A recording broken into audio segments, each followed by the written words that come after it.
이제 저와 함께 한 절씩 교독하시겠습니다.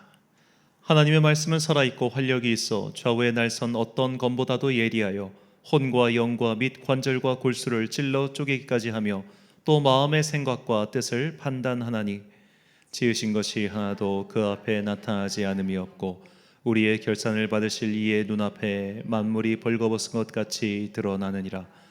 그러므로 우리에게 큰 대제사장이 계시니 승천하시니 곧 하나님의 아들 예수시라. 우리가 믿는 도리를 굳게 잡을지어다.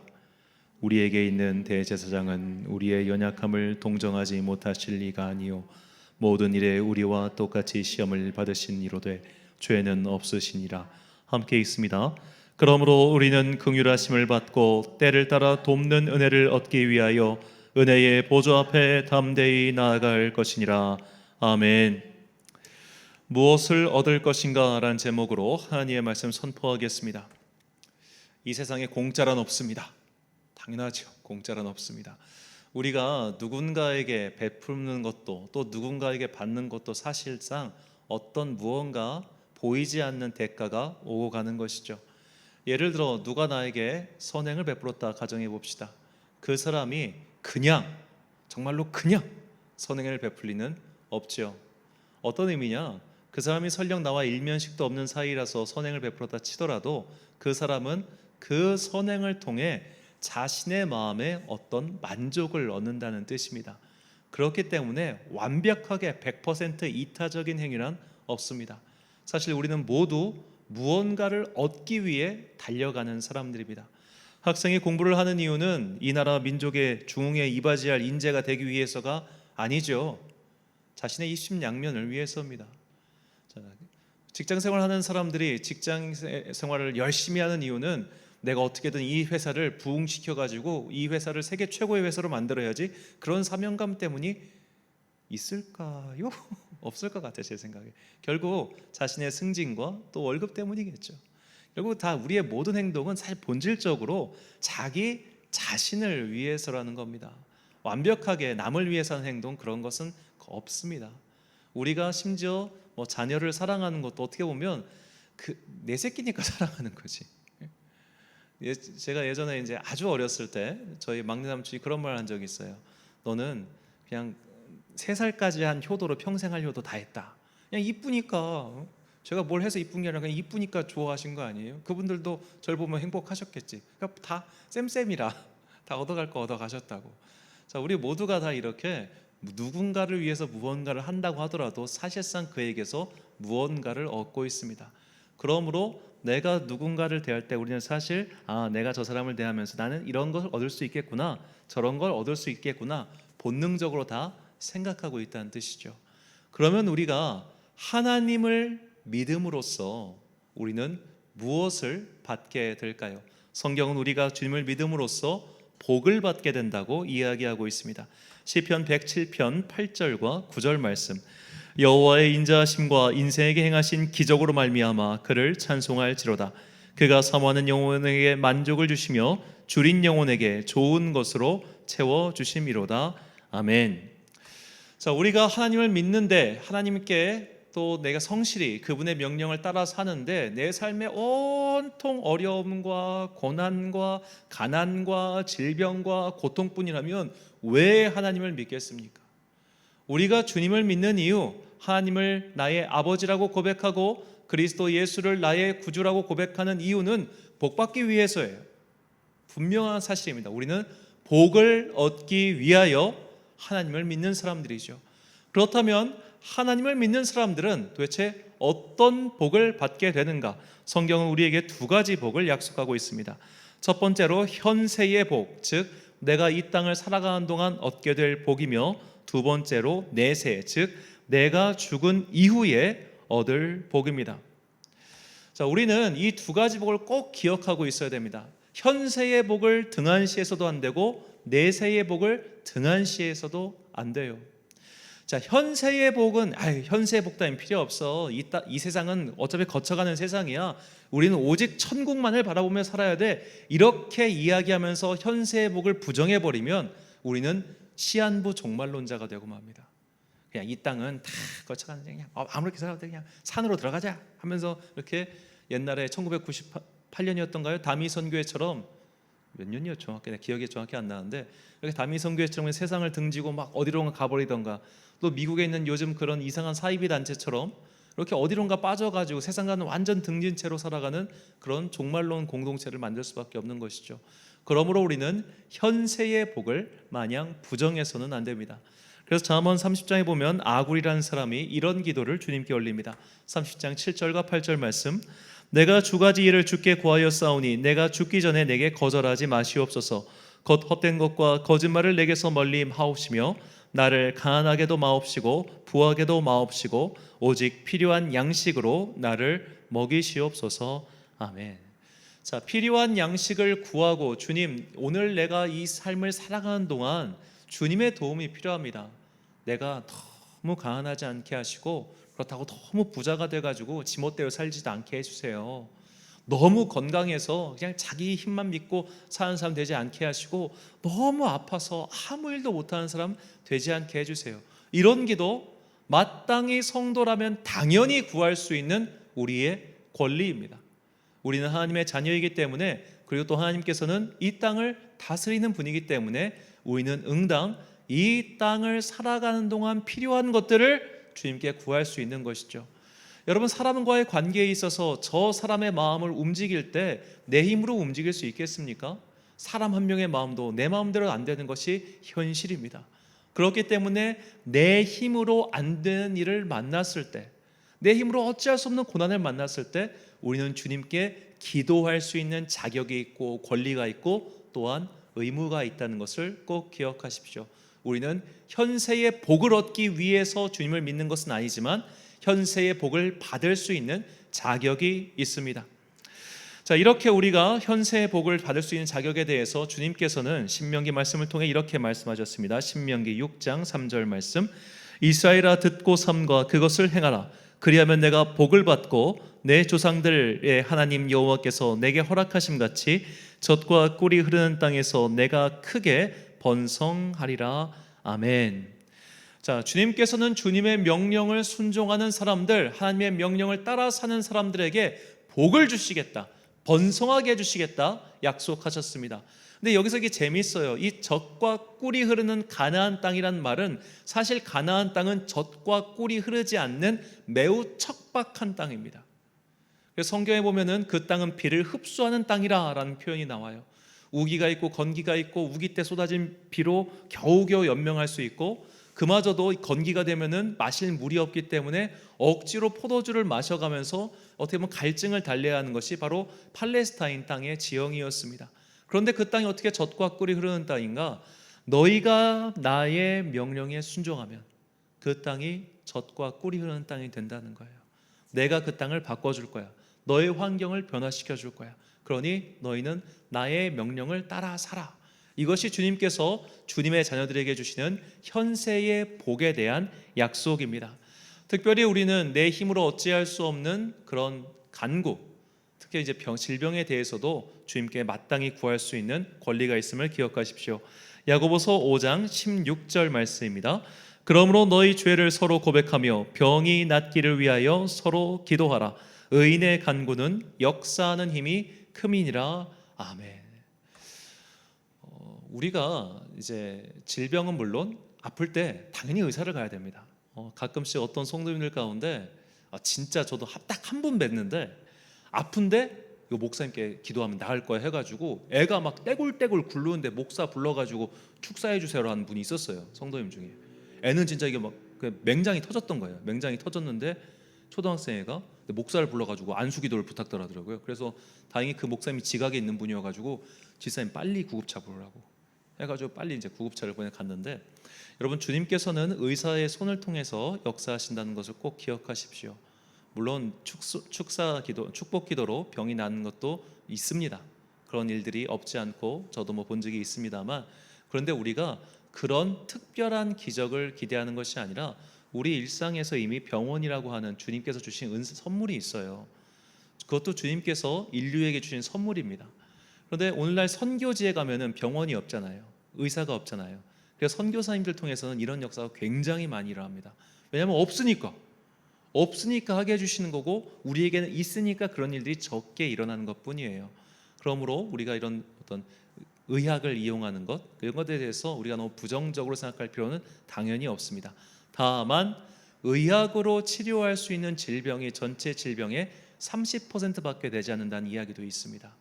실제로 우리가 병원에 가면 나는 분명히 어딘가가 문제가 있는데 의사가 발견하지 못하는 경우 굉장히 많잖아요. 그럴 때 우리가 함께 기도하고 주님, 내 이 질병을 좀 낫게 해주세요. 너무 힘들어요. 그렇게 기도한다는 거죠. 그렇게 기도함으로써 우리는 실제로 병이 낫기도 하지만 어떻게 보면 좀 더 근본적인 그런 주님의 대답을 들을 수 있게 됩니다. 이런 삶의 기적, 현세의 복을 우리는 마땅히 구해야 되고 또 받아야 할 것입니다. 두 번째로 우리는 내세의 복, 즉 다음 생에 이 땅을 살다가 가게 될 천국에 대한 복을 주님께 구해야 됩니다. 오늘 본문은 우리에게 그것을 가르쳐주고 있어요. 본문 12절과 13절 말씀, 지으신 것이 하나도 그 앞에 나타나지 않음이 없고 우리의 결산을 받으실 이의 눈앞에 만물이 벌거벗은 것 같이 드러나느니라. 그러므로 우리에게 큰 대제사장이 계시니 승천하시니 곧 하나님의 아들 예수시라. 우리가 믿는 도리를 굳게 잡을지어다. 아멘. 자, 여기서 결산이란 우리의 인생에 대한 하나님의 심판을 가리킵니다. 그리고 본문 11절에 보면은 하나님의 말씀의 검에 대해서 나오지요. 그 검은 영혼의 골수를 쪼개기까지 한다라고 말하고 있습니다. 즉 하나님의 심판의 칼이 우리가 죽은 이후 주님의 법정 앞에 섰을 때 나타날 것인데 그분께서 우리의 죄를 숨김없이 다 드러나게 하신다는 거예요. 그렇다면 의로우신 하나님 앞에 누가 과연 설 수 있겠습니까? 다 심판받아 멸망해야죠. 그래서 하나님께서는 당신의 아들 예수 그리스도를 우리를 위한 중보자, 즉 나의 변호사로 세우시고 그분의 변호를 통해 우리가 구원을 얻게 해주신 겁니다. 그러므로 성경은 우리가 예수 그리스도를 나의 구주로 영접하고 고백하는 모든 자들에게 이 구원의 복, 내세의 복이 임할 것이라 약속해 주셨습니다. 로마서 10장 12절과 13절 말씀입니다. 유대인이나 헬라인이나 차별이 없음이라 한 분이신 주께서 모든 사람의 주가 되사 그를 부르는 모든 사람에게 부요하시도다. 누구든지 주의 이름을 부르는 자는 구원을 받으리라. 아멘. 주님의 이름을 부르고 구원을 받는 것, 이것이 우리의 궁극적인 목표라는 것을 꼭 잊지 마십시오. 우리가 이 땅을 살아가는 동안 현세에서 부자로 살고 건강하게 살고 자식의 복을 받고 손주의 복을 받고 부모의 복을 받고 온갖 금수저를 물고 태어나고 이런 일이 있으면 좋겠습니다만 그런 복을 받은 사람도 결국 죽어요. 다 죽게 돼 있단 말이에요.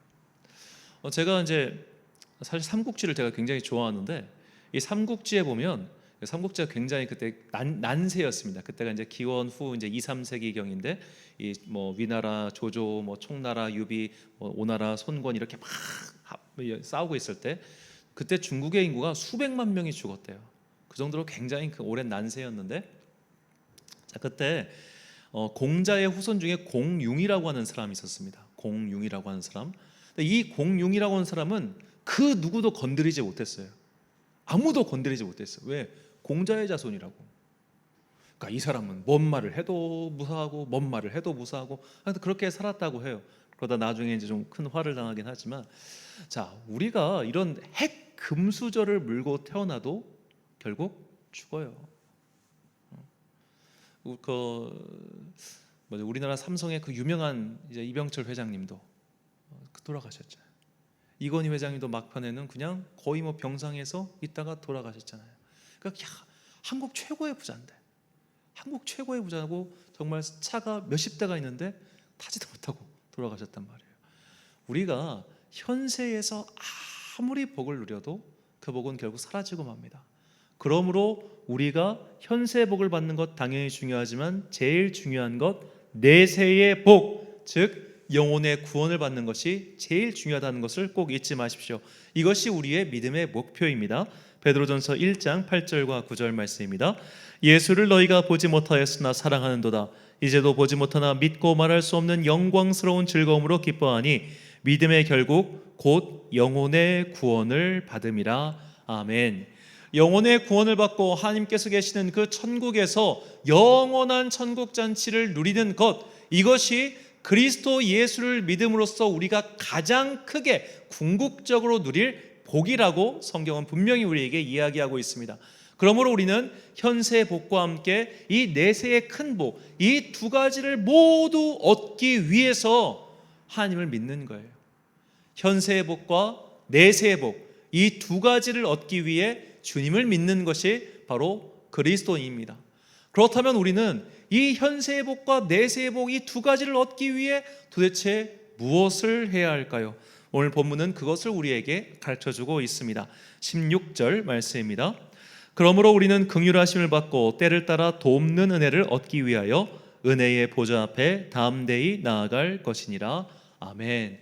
자, 여기서 16절 은혜의 보좌라고 하는 것은 시은소라고 합니다. 옛날 말로는 시은소, 은혜를 베푸는 장소. 이것이 성전 안에 있는 지성소를 가리키는 거예요. 즉 때를 따라 돕는 은혜를 얻기 위하여 은혜의 자리로 나아간다. 이 말은 너희가 예배를 드린다. 바로 이것을 우리에게 가르쳐주고 있는 겁니다. 자, 우리는 예배를 드림으로 현세의 복과 내세의 복을 얻게 되는 거예요. 바꿔 말하자면 우리가 현세의 복과 내세의 복을 얻기 위해서 우리는 예배를 드린다는 겁니다. 예배는 그저 우리가 그래요, 하나님 날 구원해 주셔서 감사해요, 내가 이 은혜에 감사하기 위해서 그냥 예배를 드립니다, 이게 아니라 무언가를 얻기 위해서 하는 거예요. 무언가를 얻기 위해서. 자, 이것이 예배라고 하는 단어 속에 감추어져 있는 의미입니다. 자, 헬라어로 예배라는 단어는 라트레이아 혹은 레트레이아, 레터지 여러 가지로 말을 하는데, 자, 이 단어의 뜻은 보상을 위해 일하다예요. 보상을 위해 일하다. 라트론이라는 단어에서 왔는데 보상, 삭스를 뜻합니다. 자, 보상을 받기 위해서 주인을 섬기는 행위가 예배라는 거예요. 자, 노예가 주인을 괜히 섬깁니까? 주인으로부터 무언가를 받기 위해서 섬기는 거잖아요. 그로부터 재산을 받기 위해서든 혹은 인정을 받기 위해서든 혹은 그가 나를 지켜주기 위해서든 여하튼 간에 노예는 주인으로부터 무언가 얻을 것이 있기 때문에 그를 섬기는 거예요. 만약 주인이 노예에게 급여를 못 줘요, 그럼 노예는 반란을 일으키겠죠. 마찬가지로 우리가 주님을 섬기는 이유, 주님께 예배드리는 이유는 주님께 복받기 위해서예요. 우리가 이것을 놓쳐서도 안 되고 잊어버려서도 안 돼요.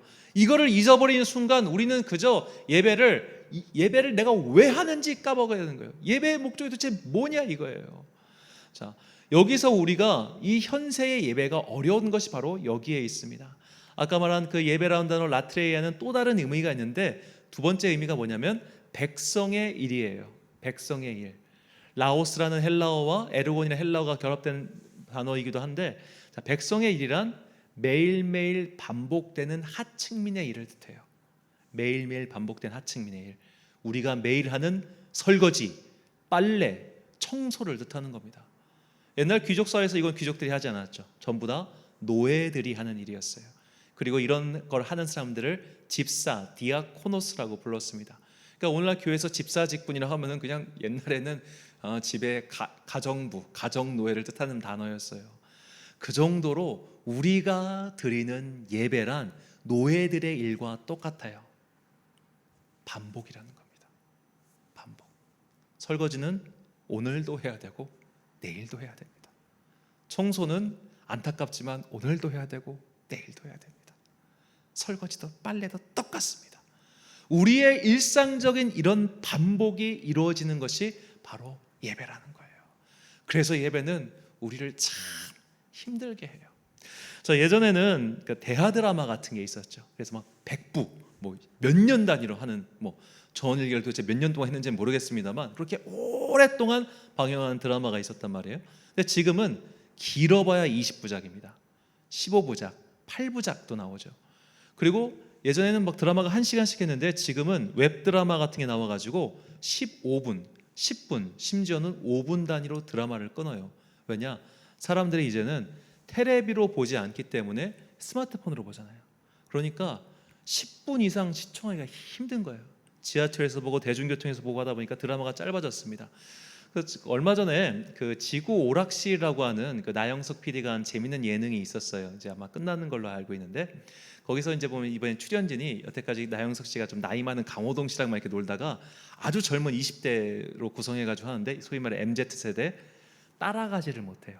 이 사람 따라가지 못해요. 막 전전긍긍 가는 게 오히려 재밌게 나오는데 제가 여기서 그 막 문제풀이를 하는데 레트로 퀴즈 해가지고 옛날 거 막 푸는 그런 퀴즈를 냈어요. 하나도 몰라요. 20대들이 진짜 하나도 몰라. 근데 저는 그게 그들 말 중에 굉장히 기억에 남았던 것이 옛날 광고 카피, 예를 들어 뭐 여러분 부자 되세요 이게 뭘까 뭐 이런 거 맞추는 거 하는데 그 출연자들 하면 이런 말을 하는 거예요. 요새 광고 누가 봐요? 맞아. 요새는 그냥 텔레비 앉아가지고 그 나올 때까지 광고 이렇게 보고 이런 게 없어졌어요.